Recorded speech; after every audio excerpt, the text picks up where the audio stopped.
Dalam seri ke-115 ini didukung oleh para pemain Chris Urspon sebagai Rakuti, Suherman sebagai orang desa, dan Asdi Suhastra pembawa cerita. Selamat menikmati. Mimpi telah menjadi Raja Majapahit di dalam tidurnya. Pagi harinya, Rakuti mencoba untuk berlatih ilmu kanuragan sendiri. Di depan mulut goa ada sebuah tanah sedikit lapang. Disitulah Rakuti berlatih. Udara pagi yang nyaman membuat tubuh Rakuti menjadi segar dan bersemangat.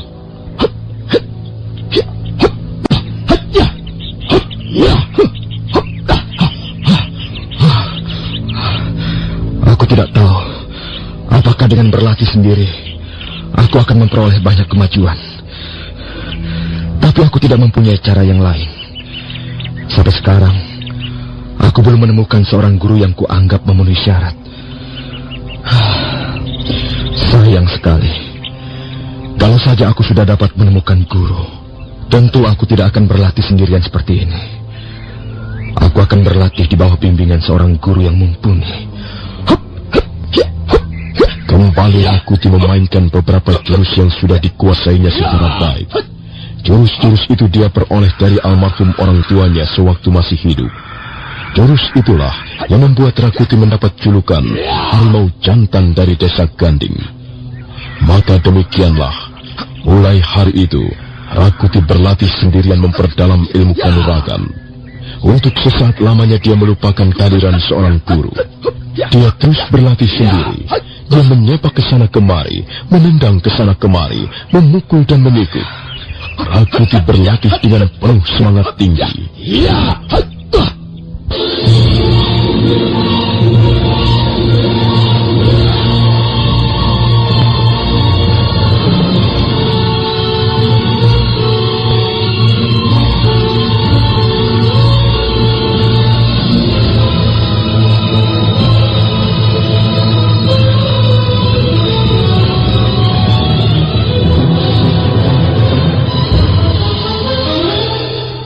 Sudah hampir 30 hari lamanya Rakuti tinggal di lereng gunung Anjasmara.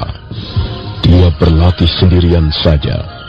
Selesai berlatih, dia pergi ke hutan di sekitar goa untuk mencari buah-buahan yang bisa dimakan. Tubuhnya menjadi semakin kuat dan sentosa. Semua itu karena terpaan angin malam dan suasana alam yang masih liar. Malam harinya, sebelum tidur, Rakuti menyibukkan dirinya dengan membuat sebuah patung batu. Dia memahat patung batu itu dengan tombak Patmayoni. Patung batu itu menyerupai kepala seorang manusia yang usianya sudah cukup tua. Rambutnya tergerai sampai ke bahu. Pandangan matanya sangat tajam. Patung batu itu ukurannya cukup besar, tingginya hampir mencapai dada Rakuti. Ya, sudah hampir selesai. Kaulah nanti yang akan menjadi guruku. Kaulah nanti yang akan menunggu latihan-latihanku. Kau akan kuletakkan di depan mulut goa. Dan kau akan memperhatikan setiap jurus-jurus yang kumainkan. Kaulah guruku. Guru yang tidak pernah bicara, tapi memberikan semangat yang tinggi kepadaku. Rakuti tersenyum puas sambil mulai bekerja lagi memahat patung batu yang sudah hampir selesai. Rakuti bekerja tanpa mengenal lelah. Menjelang tengah malam dia berangkat tidur, dan malam berikutnya dia kembali bekerja memahat patung batunya. Setelah beberapa hari lamanya, akhirnya Rakuti menyelesaikan patung batunya. Bagus.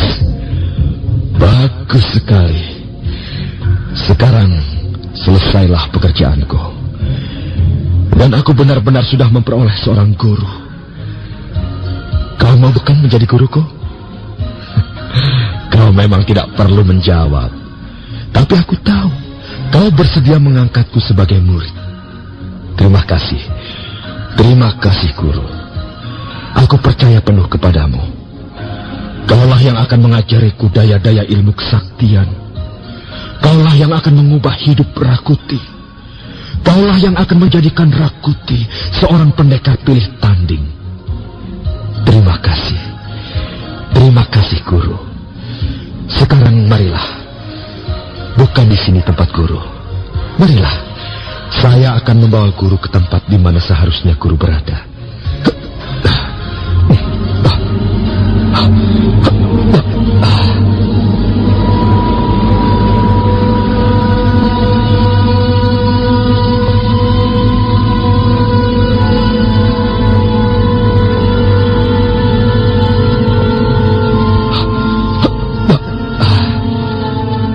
Rakuti mengerahkan seluruh tenaganya untuk menggeser patung batu. Dia mendorong dengan hati-hati. Dia takut patung yang bentuknya menyerupai kepala manusia itu menjadi rusak. Setelah sedikit demi sedikit bergeser, patung yang ukurannya cukup besar itu pun meninggalkan tempatnya semula. Dan sekarang patung itu sudah sampai di depan mulut goa. Rakuti berhenti dan menyeka keringat yang mengucur di wajah dan lehernya.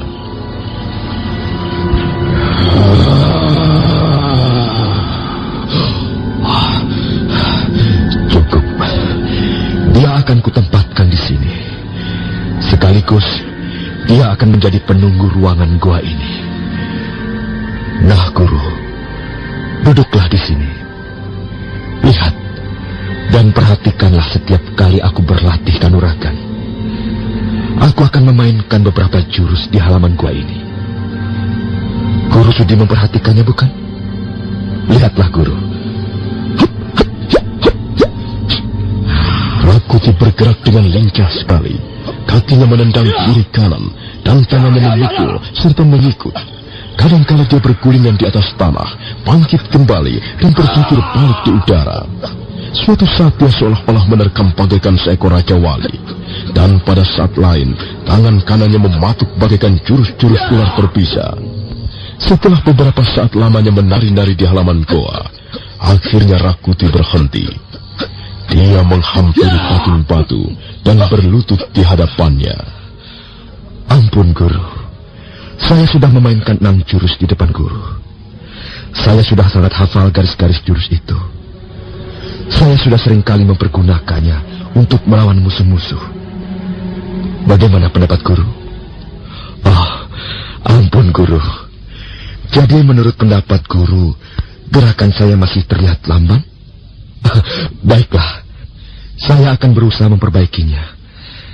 Saya mohon doa restu Guru. Saya mohon tambahan semangat. Saya yakin dengan kehadiran Guru, usaha saya tidak akan sia-sia. Saya pasti akan segera memperoleh kemajuan-kemajuan. Sekarang, lihatlah Guru.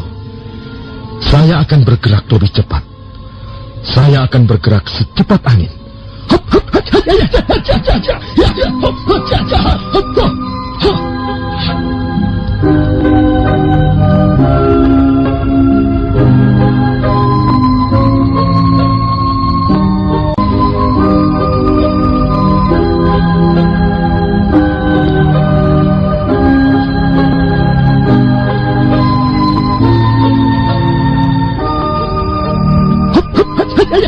Maka demikianlah Rakuti berlatih ilmu kanuragan di depan guru ciptaannya sendiri.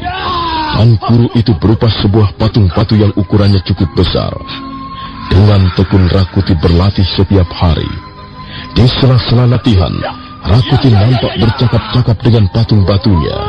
Dia menganggap patung batunya itu merupakan barang yang hidup, yang sangat dihormati, yang sangat disanjung dan dipuja-puja. Dia berusaha menghadirkan seorang guru hidup di dalam patung batu ciptaannya sendiri.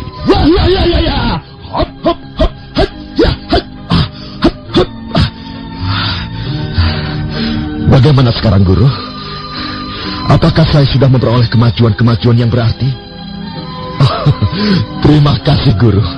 Saya akan terus berlatih di bawah pengawasan Guru. Sekarang saya tidak ragu-ragu lagi, Guru. Saya pasti berhasil. Ampun, Guru. Saya akan pergi sebentar untuk mencari makanan. Sementara itu, silahkan Guru istirahat. Saya hanya sebentar. Saya akan segera kembali, Guru.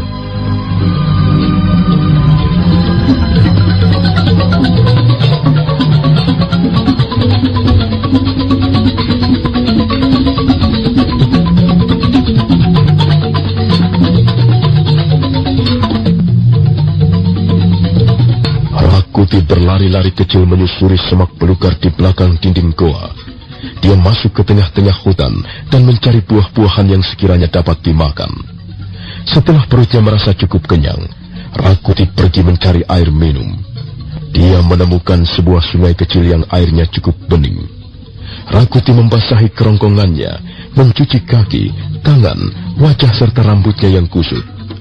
Dan setelah itu Rakuti kembali berlari-lari menuju goa tempat tinggalnya. Dari jauh dia melihat patung-batunya masih duduk di depan mulut goa. Rakuti merasa sangat girang.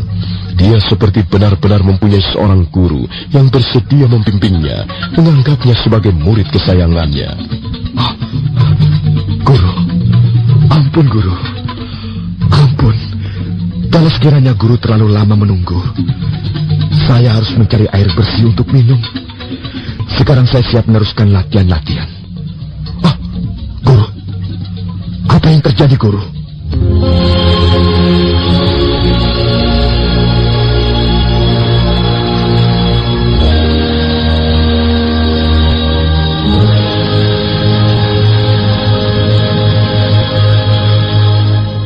Rakuti tersentak begitu melihat patung-batunya.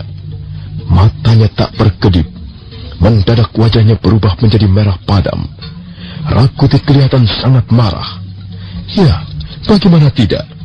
Baru saja ditinggal pergi ke hutan mencari buah-buahan.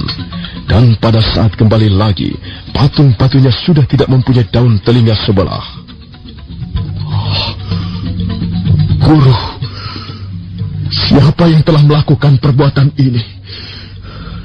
Siapa yang telah berani menghina kita, guru?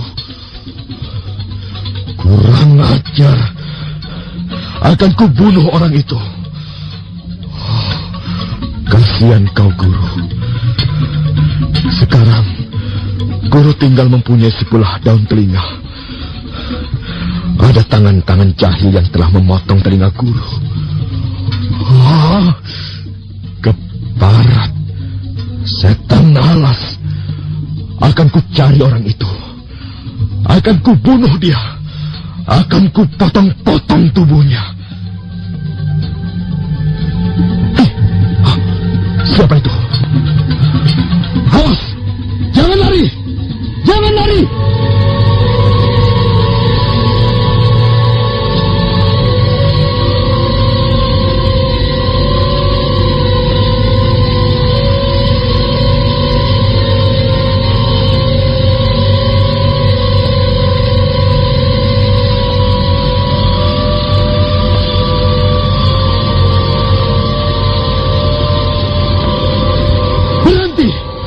Berhenti kataku.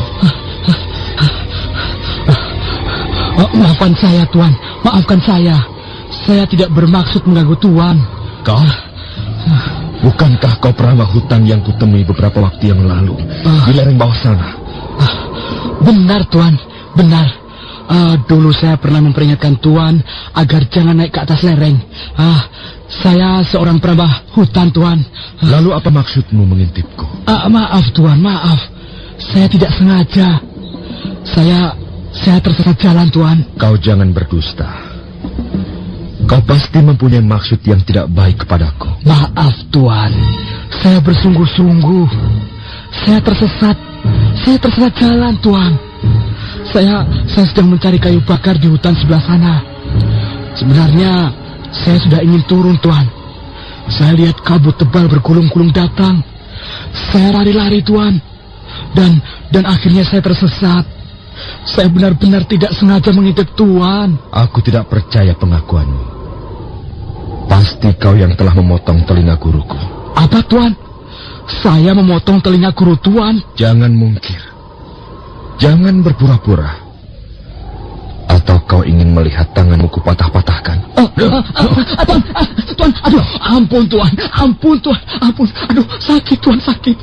Lepaskan tangan saya, lepaskan Tuan. Akan kulepaskan. Tapi akui dulu perbuatanmu. Bukankah kau yang telah berani memotong telinga guruku? Aduh, kurang ajar sekali. Kau ingin mencari mati ya?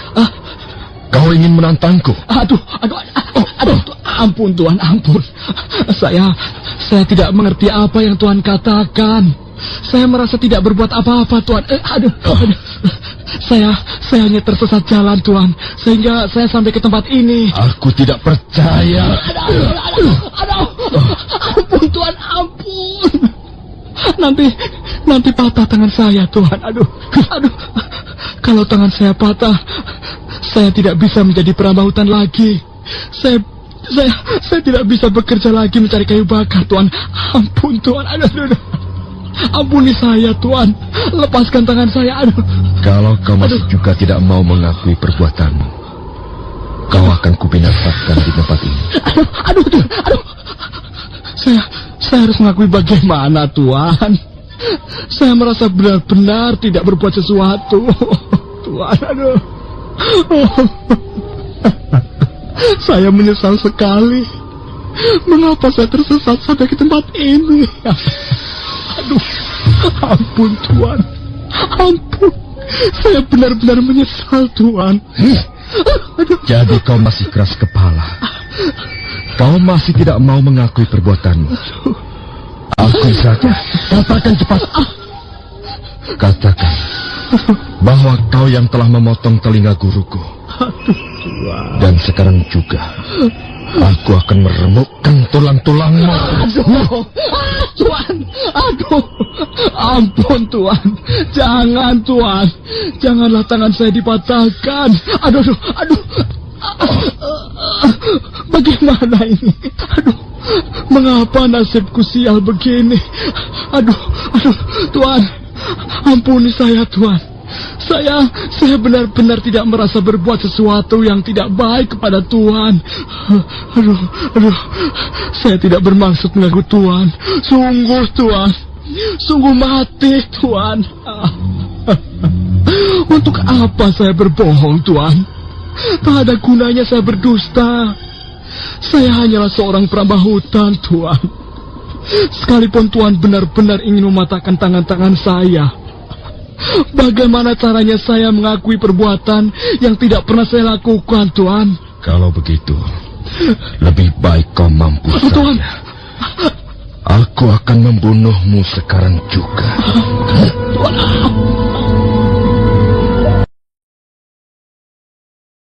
Tuhan, baiklah. Kalau memang Tuhan tidak percaya kepada saya, baiklah. Saya pasrah, Tuhan. Tuhan boleh membunuh saya. Tapi satu hal saya mohon. Setelah Tuhan membunuh saya, tolong kuburkan mayat saya secara baik. Janganlah tubuh saya dicampakkan ke hutan atau ke dasar jurang. Saya tidak ingin raga saya menjadi mangsa binatang buas. Tolonglah saya, Tuhan.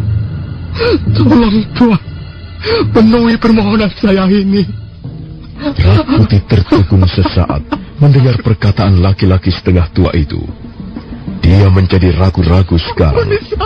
Dia tidak yakin lagi bahwa laki-laki itulah yang telah berbuat usil. Jadi kau rela mati di tanganku? Saya rela, Tuhan. Saya rela. Karena saya memang tidak mempunyai pilihan lain. Jangan bodoh. Kalau kau mau mengakui perbuatanmu, kau akan segera kulepaskan. Akui saja. Tuhan, apa yang harus saya akui di depan Tuhan? Saya merasa tidak berbuat apa-apa, Tuhan. Dengar. Aku mempunyai sebuah patung batu. Patung batu itu kuletakkan di depan mulut gua. Patung itu sudah kuanggap seperti guruku sendiri. Aku sangat menghormatinya. Aku sudah menganggapnya seperti benar-benar guruku sendiri. Dan tiba-tiba, ketika aku baru saja kembali dari tengah hutan mencari makanan, telinga patung batuku itu lenyap sebelah. Bagaimana aku tidak marah? Bagaimana aku tidak menjadi kesal dan gusar? Tapi Tuhan, untuk apa saya melakukan perbuatan usil seperti itu? Saya memang melihat Tuhan sedang bercakap-cakap dengan patung itu. saya sama sekali tidak tahu apa yang telah terjadi, Tuan. Kalau begitu, baiklah. Nampaknya aku bisa mempercayai kata-katamu. Baik, kau boleh pergi sekarang. Tuan, benarkah Tuan melepaskan saya? Jadi saya boleh pergi sekarang, Tuan? Cepat pergi, sebelum pikiranku berubah kembali. Terima kasih, Tuan. Terima kasih. Tapi maaf, Tuan. Saya ingin menyampaikan sesuatu kepada Tuan. Kau tidak usah menyampaikan apa-apa. Cepat pergi sana. Tapi ini untuk keselamatan Tuan. Apa yang akan kau sampaikan? Maaf, Tuan. Kalau memang benar apa yang telah Tuan ceritakan mengenai telinga patung batu itu, saya menjadi curiga, Tuan. Jangan-jangan makhluk jahat itulah yang telah melakukannya. Makhluk jahat? Iya, Tuan. Maksudmu makhluk jahat yang sering mengganggu peramah hutan? Benar, Tuan, benar. Saya kira dialah pelakunya. Harap Tuan hati-hati. Konon kabarnya makhluk itu sangat jahat, Tuan. Dia jauh lebih jahat dibanding... Rakuti segera melompat. Tak lama kemudian tubuhnya sudah lenyap di balik pohon-pohon liar.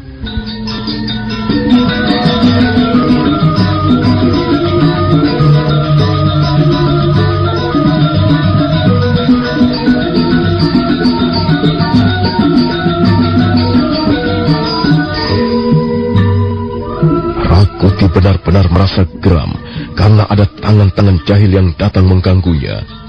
Dia menerabas masuk ke dalam hutan, mencari orang yang telah berani menghinanya. Matanya menatap liar ke sana kemari. Tapi setelah beberapa saat lamanya mencari, dan ternyata usahanya belum juga berhasil, Rakuti melangkah kembali dengan lesu ke arah goa tempat tinggalnya. Rakuti berlutut di depan patung batu, gurunya. Ampun, Guru. Saya sudah berusaha mencari orang itu. Kalau saja saya dapat menemukannya, kalau saja saya dapat menangkap orang itu, maka tubuhnya akan lumat saya cincang. Saya tidak terima. Saya benar-benar merasa terhina. Ampun, Guru. Saya telah gagal. Saya berjanji, suatu saat saya dapat menemukan orang itu. Penghinaan ini harus dibalas dengan setimpal. Si tangan jahil itu harus mendapatkan ganjaran atas perbuatannya yang jahil. Rakuti masih berlutut di depan patung gurunya. Wajahnya membayangkan rasa kecewa yang dalam. Perlahan-lahan Rakuti mengangkat wajahnya. Dan pada saat berikutnya... Guru! Guru!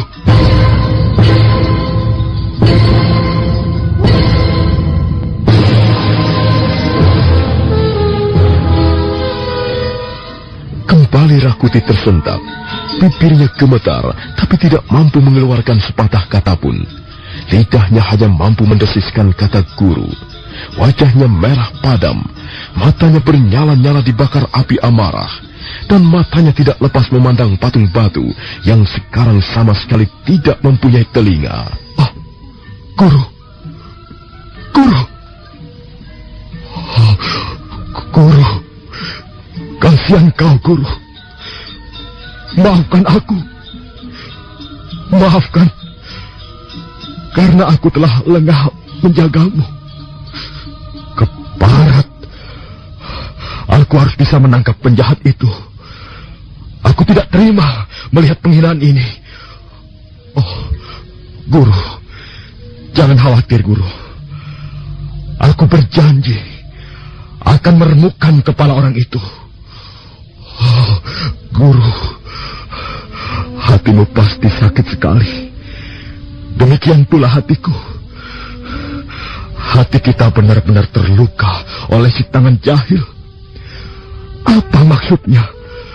Perbuatan laknat siapa ini? Tidak. Aku tidak akan membiarkan seorang pun berani menghina guruku. Aku pasti akan membalas dengan lebih kejam. Guru, percayalah padaku. aku akan dapat menangkap orang itu. Dan tubuhnya akan kuseret kemari. Biar dia merintih-rintih. Biar dia mengerang kesakitan. Sekalipun dia akan melolong-lolong sampai ke atas langit, aku tidak akan peduli. Aku akan menyeret ke hadapanmu, Guru. Dan aku akan memotong-motong tangannya. Aku akan mengerat jari-jarinya. Matanya akan kucongkel. Mulutnya akan kupasak dengan kayu hutan. Nanti kau akan menyaksikannya, Guru. Guru, kasihan kau, Guru. Sampai hati orang itu menghinamu seperti ini.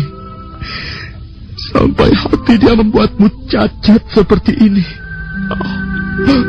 Guruku.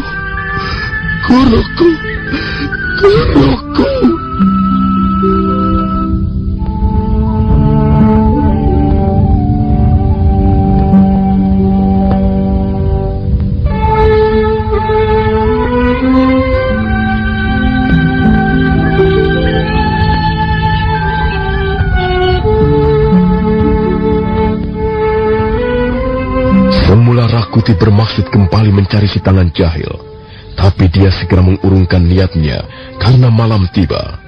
Bayangan-bayangan gelap menyelinap di balik pohon hutan. Kabut tipis turun perlahan dan udara menjadi semakin dingin. Rakuti tiba-tiba mempunyai pikiran lain.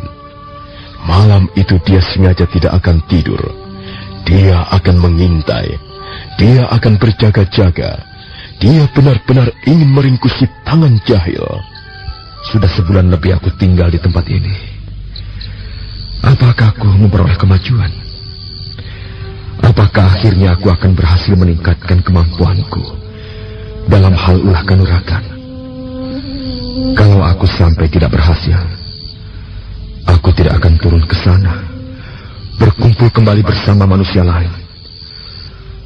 Aku akan memencilkan diriku untuk selama-lamanya di tempat ini. Lebih baik mati daripada harus menelan kegagalan.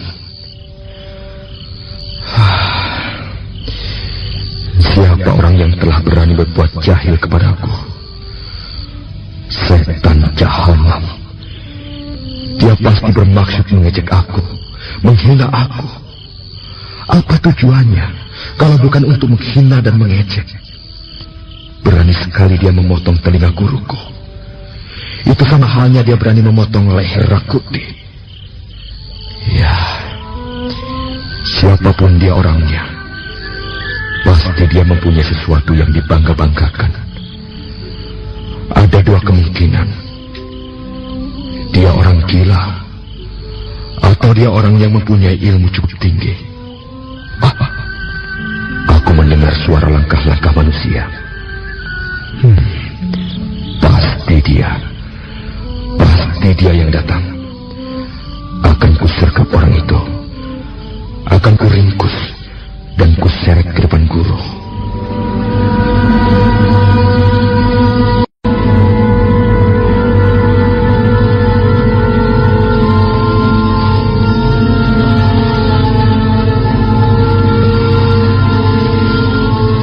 Perlahan-lahan Rakuti merangkak ke mulut goa. Angin dingin menerpa wajahnya. Hati Rakuti berdebar-debar. Dia yakin si tangan jahil yang datang. Dia merangkak sambil menahan napas. Pada saat itulah Rakuti melihat sebuah bayangan berkelebat di balik pohon. Hei, berhenti! Jangan lari! Jangan lari!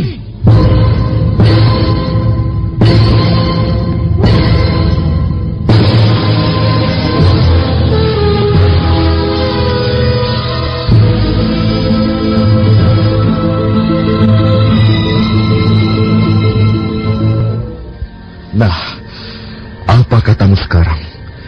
Ke barat, setan alas. Kau tidak mungkin meloloskan diri. Ayo, balikkan punggungmu dan hadapilah Rakuti. Rakuti mengencangkan otot-ototnya untuk menahan hawa amarah. Tangan kanannya meraba gagang tombak Patmayoni. Sementara itu di hadapannya, Di bawah bayangan pohon-pohon rindang, seorang laki-laki berdiri tegar membelakanginya. Ayo, balikkan punggungmu. Jangan sembunyikan wajahmu di balik malam. Hadapilah Rakuti. Bukankah kau yang telah menghina dan mengejek Rakuti? Jangan berlaku pengecut. Jika kau merasa dirimu laki-laki, kau pasti tidak akan melarikan diri. Kau harus bertanggung jawab atas perbuatanmu.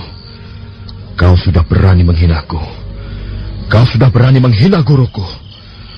Karena itu, kau harus mendapat balasan yang setimpal. Ayo, balikkan punggungmu itu. Atau aku akan membobol lambungmu dari belakang.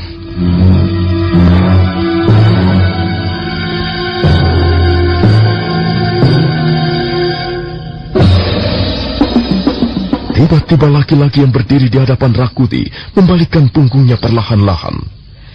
Ternyata dia seorang laki-laki yang sudah cukup tua.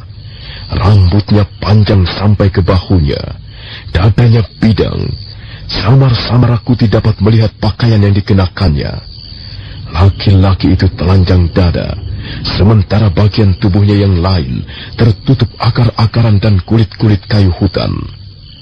Rakuti mencium bau yang kurang sedap, bau tubuh manusia yang tidak pernah dicuci. Busuk. Baumu busuk sekali. Sama persis dengan pekerjaanmu. Kau pastilah manusia setengah siluman. Kaukah itu yang sering mengganggu orang-orang desa di sebelah bawah sana? Apakah kau tidak mempunyai lidah untuk bicara? Siluman jahanam. Kau tidak bisa menakut-nakuti Rakuti. Aku bukan bangsa manusia yang mudah ditakut-takuti. Kau pikir kau ini siapa? Kau boleh membuat hati warga desa di bawah sana menjadi kecut.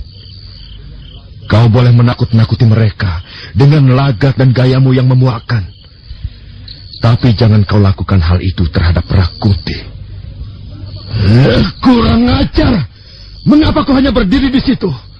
Kau akan segera mampus di tanganku.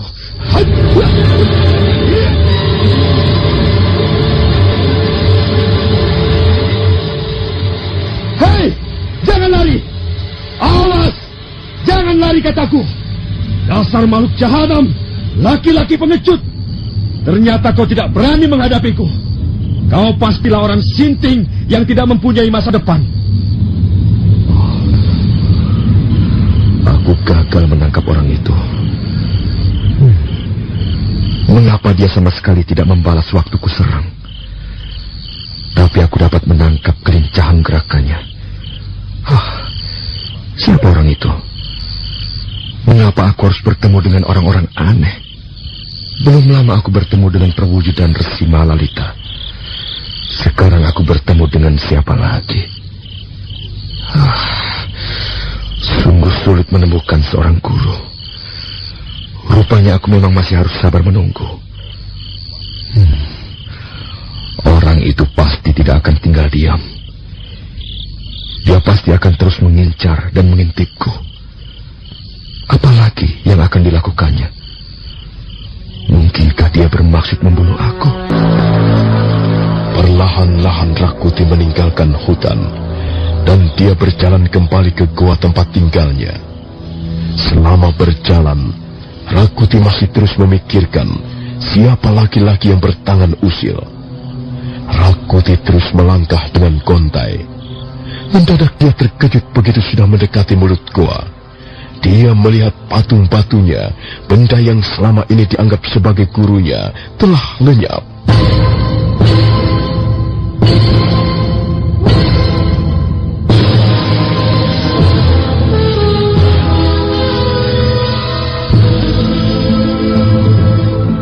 Rakuti seperti orang kebingungan. Dia berlutut di depan mulut goa, sementara tangannya meraba puing-puing batu yang berserakan di sana-sini. Puing-puing itu adalah bekas patung-batunya yang telah hancur berantakan. Guru, mengapa kau menjadi begini? Siapa yang telah berbuat keji ini? Katakanlah, Guru. Katakan siapa yang telah melakukannya. Oh, Guru. Akhirnya kau hancur luluh. Aku menyesal sekali. Aku menyesal karena tidak dapat menjagamu dengan baik. Ampunilah aku, Guru. Ampunilah Rakuti. Aku murid yang tidak berbakti. Aku murid yang sembrono. Tidak seharusnya aku meninggalkanmu. Guru, sekarang aku tidak mempunyai guru lagi. Guru telah hancur berkeping-keping. Guru telah musnah bersama angin malam yang jahat. Ampunilah aku, Guru. Ampunilah aku, Guru. Rakuti menangis berseduh-seduh sambil berusaha mengumpulkan puing-puing batu.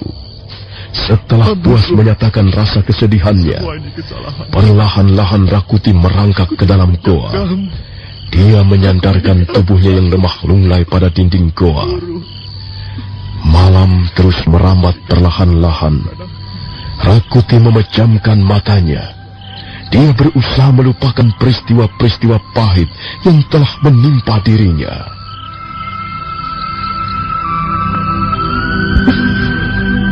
Dewata Agung, apakah aku harus gagal? Apakah semua ini pertanda kegagalanku? Oh, tidak. Aku tidak bisa menelan kegagalan. Lebih baik aku mati daripada harus gagal. Siapa itu yang duduk di depan murid gua? Aneh sekali. Berani sekali orang itu. Apa maksudnya dia duduk di situ?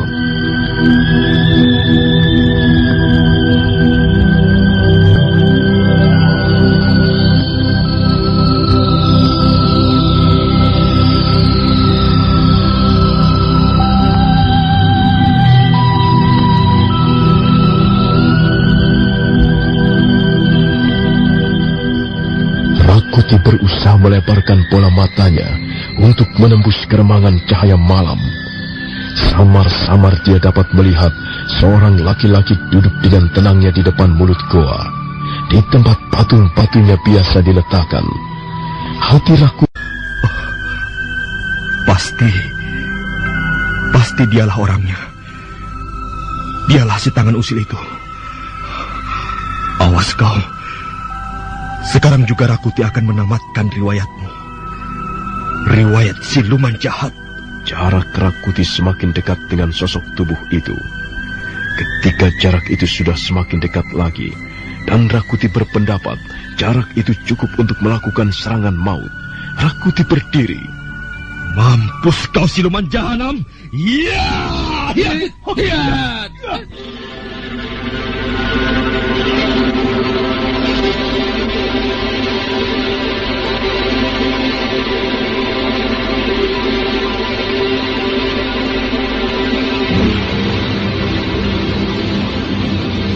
Rakuti terkejut.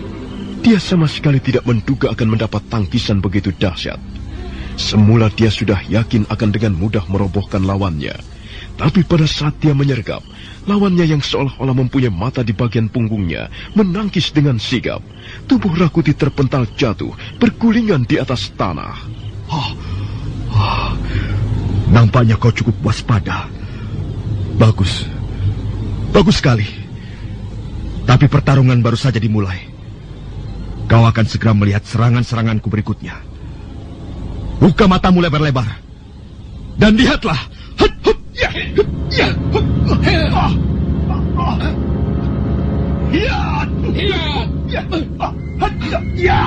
Rakuti menyerang dengan garang.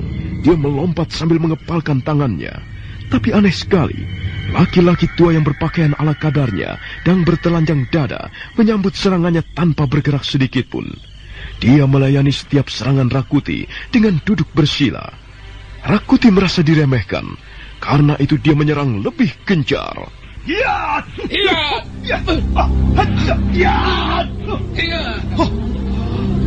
Kurang ajar. Ayo, berdiri kau. Jangan hanya duduk-duduk. Aku tidak biasa bertarung sambil duduk. Bagus. Rupanya kau sengaja ingin pamer kepandaian di depanku. Bagus. Aku tidak sudi menunggu lebih lama lagi. Aku akan segera menamatkan riwayatmu. Mari sini. Mari ku bobol lambungmu.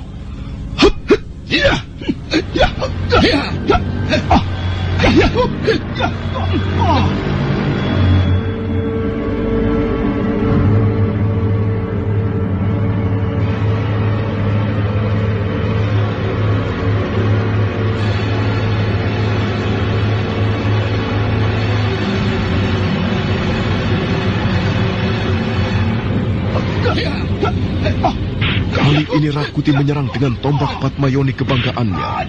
Tapi dia semakin gusar. Dia semakin geram karena musuhnya sama sekali belum mau bergerak. Dia tetap melayaninya dengan duduk bersila di bekas patung gurunya. Rakuti segera menyadari bahwa kemampuan musuhnya jauh melebihi kemampuannya sendiri. Tapi dia tidak mau mundur. Dia merasa malu untuk mengakui keunggulan musuhnya. Pada saat Rakuti kembali menyerang, laki-laki tua itu menghadang sambil mengangkat kedua belah tangannya.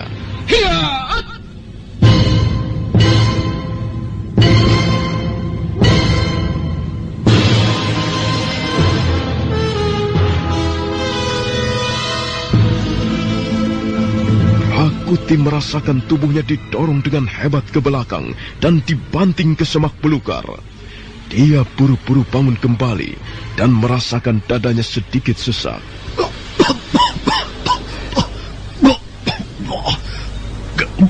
Keparat, kau memang hebat. Tapi kau tidak bisa mengalahkan Rakuti. Aku belum kalah. Pertarungan masih akan terus berjalan. Sampai salah seorang di antara kita terkapar jadi bangkai. Benarkah aku belum kalah? Orang ini ternyata bukan orang sembarangan. Ilmunya sangat tinggi. Dia melayani serangan-seranganku dengan tenang. Tenang sekali. Bahkan dia melayani seranganku tanpa menggeser sedikit pun letak duduknya. Luar biasa. Siapa orang ini? Bangunlah, anak muda. Bukankah kau sendiri yang mengatakan bahwa pertarungan belum selesai? Iya, pertarungan memang belum selesai. Kalau begitu, marilah kita selesaikan. Tunggu dulu. Sebelum pertarungan dilanjutkan, aku ingin tahu dulu. Siapa kau ini? Mengapa kau datang menggangguku? Sepertinya aku tidak pernah mempunyai urusan denganmu. Tidak ada yang lucu. Tidak ada yang perlu ditertawakan. Jawablah pertanyaanku. Mengapa kau datang kemari dan mengganggu Rakuti? Aku tidak pernah merasa mempunyai urusan denganmu. Keparat! Jangan kau menyombongkan dirimu. Belum tentu kau dapat merobohkan aku.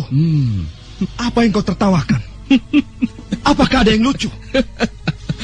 Ada yang sangat lucu. Ada yang perlu kutertawakan karena memang sangat lucu. Apa maksudmu? Patung-batu. Patung-batumu itulah yang kuanggap sangat lucu. Jahanam. Pasti kaulah yang menghancurkan patung batuku. Kau tahu siapa dia? Dia adalah guruku. Aku tidak akan membiarkan seorang pun menghina guruku. Apalagi menghancurkannya. Dengar anak muda. Aku memang tidak perlu tedeng ngaling-ngaling. Aku kasihan padamu. Memang akulah yang memotong telinga patung batumu. Mengapa kau memotong telinga patung guruku? Apa salahnya? Rupanya kau senang berbuat usil. Semula aku hanya ingin memotong sebelah telinga patung gurumu. Tapi karena aku lihat kau menjadi gusar, aku kemudian memutuskan untuk memotong dua-duanya. Dan selanjutnya, kulihat kau semakin gusar, kau marah-marah. Kau berlari-lari ke sana kemari mencariku. Kau ingin membalas dendam. Itulah sebabnya aku segera menghancurkan patung gurumu. Mengapa kau melakukannya? Apakah dia mengganggumu? Apakah aku melakukan suatu perbuatan yang mengganggumu? Tentu saja. Tentu saja aku merasa terganggu. Karena itu, aku menghancurkannya. Aku sama sekali tidak rela melihat seorang manusia berguru pada sepongkah batu. Kau salah, anak muda.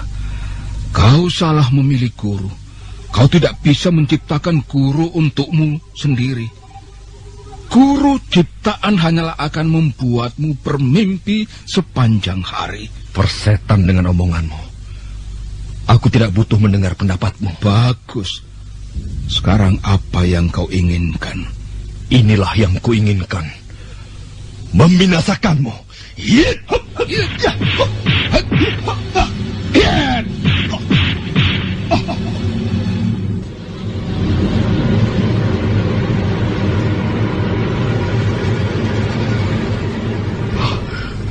Kurang ajar. Orang itu mempunyai tenaga dalam yang hebat. Suara bentakannya seperti halilintar. Bangunlah, anak muda. Bangun dan berlutut di hadapanku. Dan jangan sekali-kali kau berani berlaku kurang ajar di depanku. Apa? Berlutut? Bah! Kau bukan apa-apaku. Bukan orang tuaku. Juga bukan guruku. Aku tidak sudi mendengarkan perintahmu. Aku jarang sekali memberi perintah kepada orang. Karena selama ini aku hanya hidup sendirian di tengah hutan. Tapi biasanya setiap kali aku memberi perintah pada orang, maka orang itu akan selalu menuruti perintahku. Aku tidak sudi menuruti perintahmu. Cepat minggat dari sini. Kau tidak pantas duduk di situ. Aku tidak akan pergi dari sini. Aku akan memaksamu pergi. Aku akan tetap duduk di sini. Tempat ini nyaman sekali untuk duduk. Tempat itu adalah tempat guruku bersemayam selama ini. Sepongkah batu hanyalah sepongkah batu. Barang mati tidak bisa menjadi guru. Apa yang kau harapkan dari sepongkah batu? Kau hanya banyak berhayal. Dan orang berhayal tidak akan memperoleh kemajuan. Kalau kau masih bercokol di situ, aku akan menyerangmu. Aku akan terus menyerangmu sampai kau pergi. Anak muda, anak muda. Rupanya kau tidak cepat putus asa. Bagus, silakan. Aku sudah siap. Marilah kita habiskan malam ini untuk ribut-ribut. Ayo. Kau memang hebat. Sudah 2 kali kau robohkan aku. Tapi aku tidak akan mundur. Rakuti tidak pernah mundur. Rakuti? Jadi namamu Rakuti? Ya. Kau juga hebat, Rakuti. Kau masih cukup muda. Tapi kau mempunyai keberanian dan tekad laksana baja. Aku dapat melihat pandangan matamu memancarkan keinginan yang meluap-luap. Tampaknya kau selalu dipenuhi nafsu yang berkobar-kobar, Rakuti. Apa sebenarnya yang kau cari di tempat ini? Aku mencari seorang guru. Guru yang hebat. Guru yang mumpuni. Guru yang dapat mengajarkan kepadaku daya-daya kesaktian. Cocok. Kalau begitu, cocok sekali. Seperti tumbuh oleh tutup. Seperti guci mendapatkan sumbatnya. Apanya yang cocok? Kukira kita belum saling mengenal. Bagaimana kita bisa cocok? Baru saja kita bahkan telah bertarung 2 kali. Kau mencari seorang guru, Rakuti, sedangkan aku mencari seorang murid. Nah, bukankah ini cocok? Selama ini aku hanya hidup sendirian di hutan-hutan. Jarang sekali aku bertemu dengan manusia. Sekali waktu aku memang melihat seorang perambah hutan merangkak di atas tebing untuk mencari kayu bakar. Tapi setelah itu aku hidup sendirian lagi. Aku tinggal di tengah-tengah alam yang buas ini sendirian. Kadangkala aku merasa sangat kesepian. Kadangkala aku berpikir untuk apa ilmu yang kumiliki ini. Ilmu? Hah. Jadi kau mempunyai ilmu? Dulu aku juga seorang guru, Rakuti. Aku pernah mendirikan sebuah padepokan di lereng Gunung Tengger. Dulu. Dan itu sudah lama sekali. Sekarang aku menjadi orang yang terbuang. Riwayatku sebagai guru nampaknya sudah punah. Tapi mendadak kau hadir. Aku tertarik padamu, Rakuti. Aku tertarik pada kepribadian seorang pemuda yang meluap-luap. Kau teguh bagaikan batu karang. Kau tegak bagaikan pohon hutan. Aku akan mengangkatmu sebagai murid, Rakuti. Jadilah muridku. Apa katamu? Kau mau menjadi guruku? Seorang guru harus kaya ilmu. Dan seorang guru harus mampu membuktikan kedahsyatan ilmunya. Aku tidak sudi mempunyai seorang guru manusia sinting seperti kau. Aku lebih senang berguru pada sebongkah batu.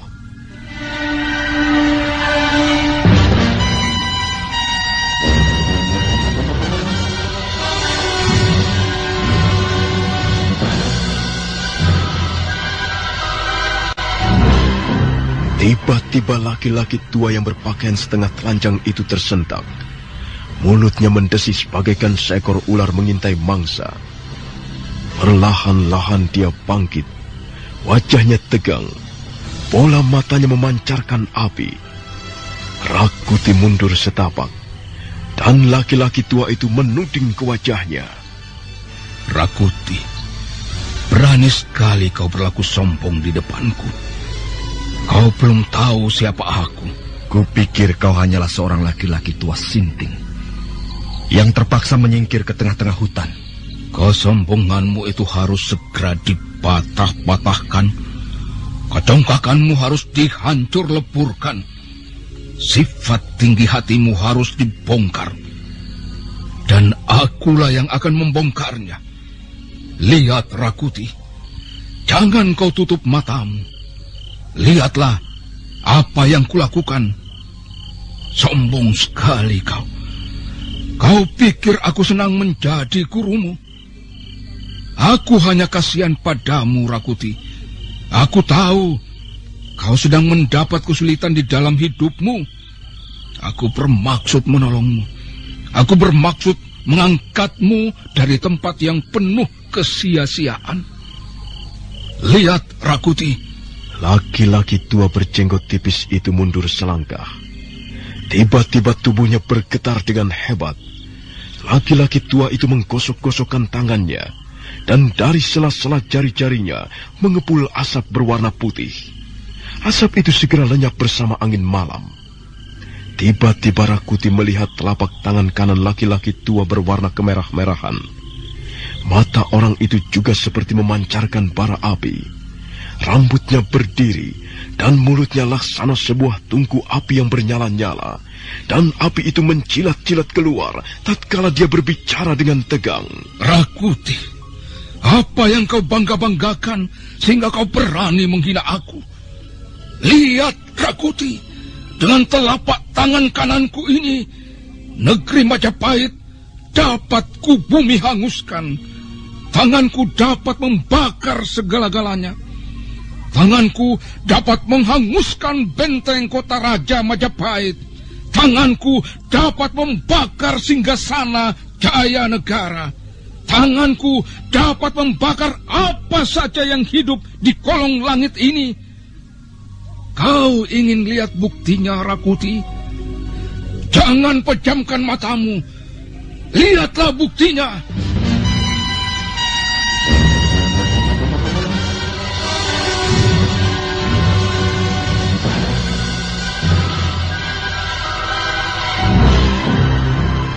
Laki-laki tua itu kembali mundur setapak. Tubuhnya semakin bergetar dengan hebat. Tiba-tiba dia memutar-mutar tangan kanannya ke atas beberapa kali. Desingan angin panas menyambar wajah Rakuti. Rakuti terpaksa membuang tubuhnya ke tanah. Dan selanjutnya, dia melihat laki-laki tua itu mendengus dengan keras. Apa yang tidak bisa dihancurkan oleh Aji Segara Geni?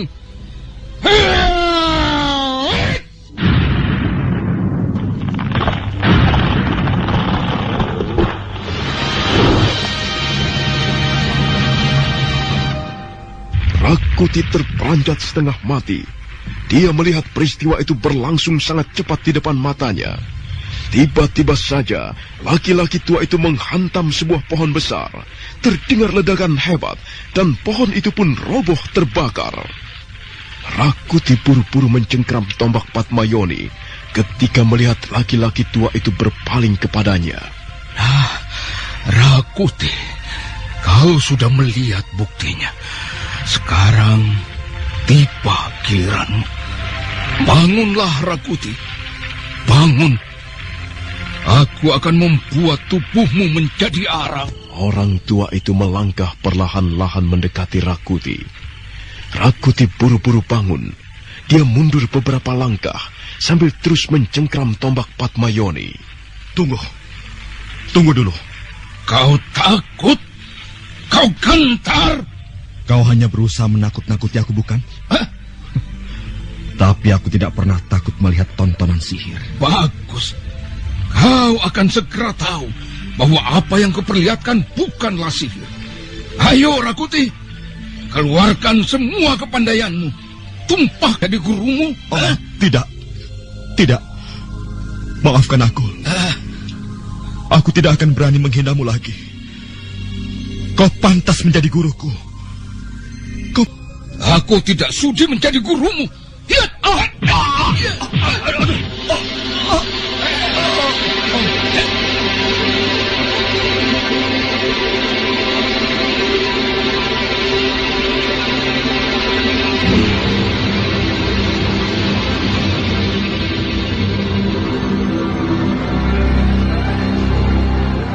Rakuti menjadi bulan-bulanan orang tua itu.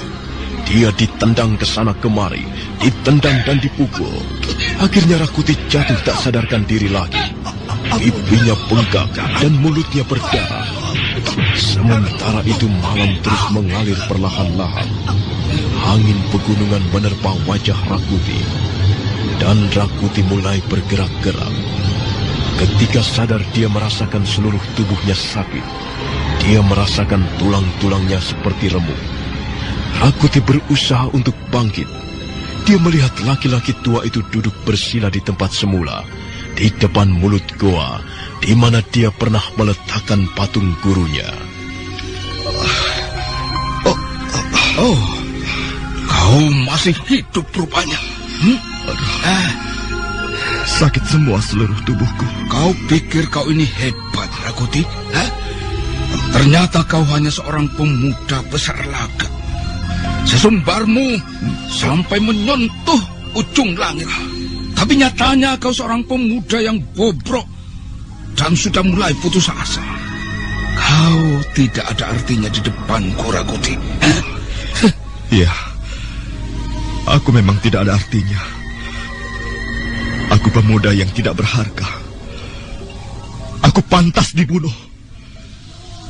Mengapa kau tidak segera membunuhku? Ayo. Pada akhirnya nanti, aku akan membunuhmu juga. Tapi tidak sekarang. Oh, bunuhlah aku sekarang. Aku sudah tidak tahan lagi. Lebih baik aku mati daripada merasa hina seperti ini. Bunuhlah aku. Cepat. Bunuh aku! Bunuhlah! Ayo! Sekarang kau menangis-nangis seperti pemuda gombal. Aku muak mendengar tangismu, Rakuti. Mengapa kau tidak segera bangun dan kembali melawan aku? Bukankah kau sekarang tidak ada harganya di depanku? Ayo, Rakuti. Kalau kau masih sedikit mempunyai keberanian, bangunlah. Aku memberimu kesempatan untuk menunjukkan keberanianmu itu. Ayo bangun. Aduh, aku tidak bisa bangun. Tubuhku serasa remuk. Tulang-tulangku serasa remuk. Kau telah menghajarku habis-habisan. Kau telah membuatku sama sekali tidak berharga. Bangun.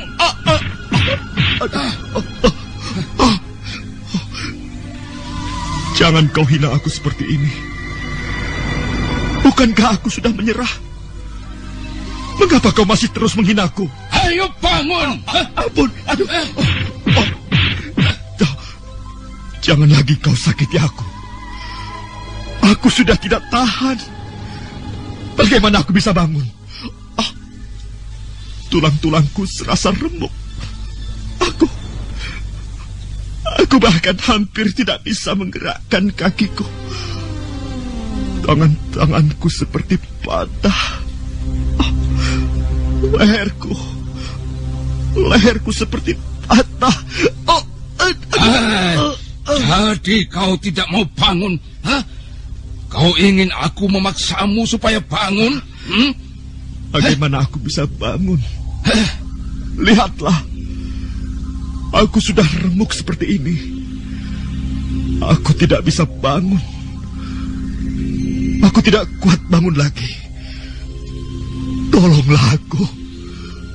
Tolonglah. Kumohon jangan sakiti aku lagi. Kalau kau tidak mau bangun, aku akan memaksamu. Ayo bangun!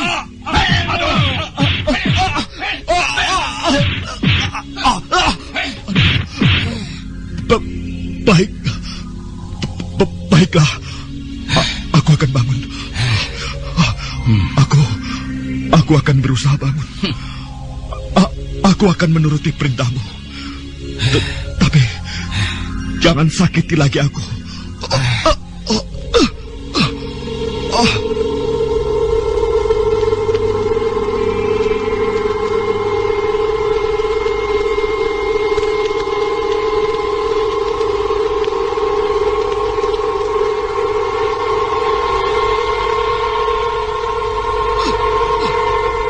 Rakuti mengerahkan sisa-sisa tenaganya untuk bangkit. Keringat dingin bercucuran. Mulutnya mendesis-desis menahan rasa sakit di sekujur tubuhnya.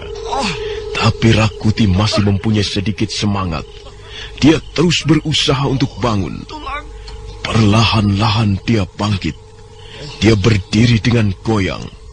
Sekali waktu dia hampir jatuh kembali, tapi tubuhnya segera membuat keseimbangan. Akhirnya dia dapat berdiri, walaupun tidak tegak seperti semula. Nah, aku sudah bangun. Sekarang apa yang akan kau lakukan pada diriku? Bagus. Kau memang sudah bangun. Kau sudah dapat berdiri kembali. Tapi aku tidak tahan lagi berdiri seperti ini. Kepalaku berdenyut-denyut dan pandangan mataku gelap. Apakah kau masih bisa meneruskan pertarungan? Bukankah sudah kukatakan berkali-kali bahwa aku menyerah? Aku sudah tidak berdaya lagi. Kalau begitu, kau boleh tidur lagi, Rakuti.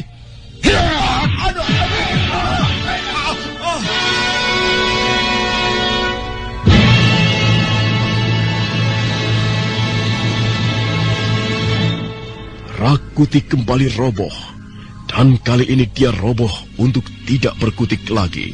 Sebuah tendangan keras telah membuat tubuhnya terjungkal.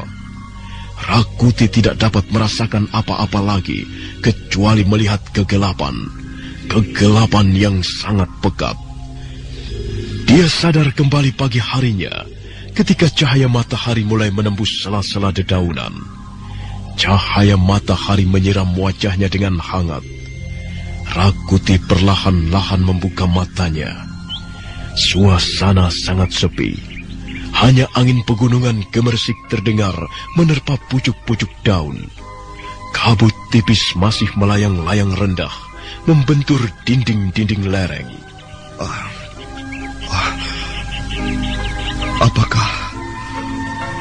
Apakah aku masih hidup? Benarkah aku masih hidup? Apa yang telah terjadi? Apa yang telah terjadi dengan diriku ini? Aku hampir tidak bisa menggerakkan tubuhku. Tangan-tanganku. Apakah tangan-tanganku ini masih dapat kugunakan lagi?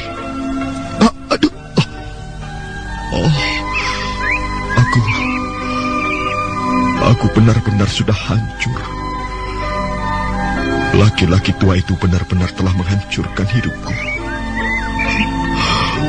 Aduh. Ibu. Tolonglah aku, Ibu. Tolonglah aku, Ibu. Tolonglah aku dari lembah kehancuran ini, Ibu. Tolonglah.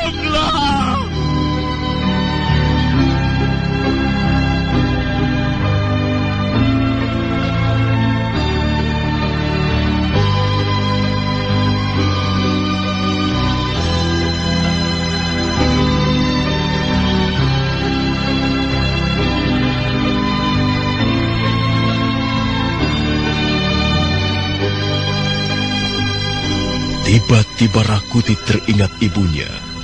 Dia membayangkan wajah ibunya yang teduh, sekalipun wajah itu mulai berkerut karena usia tua.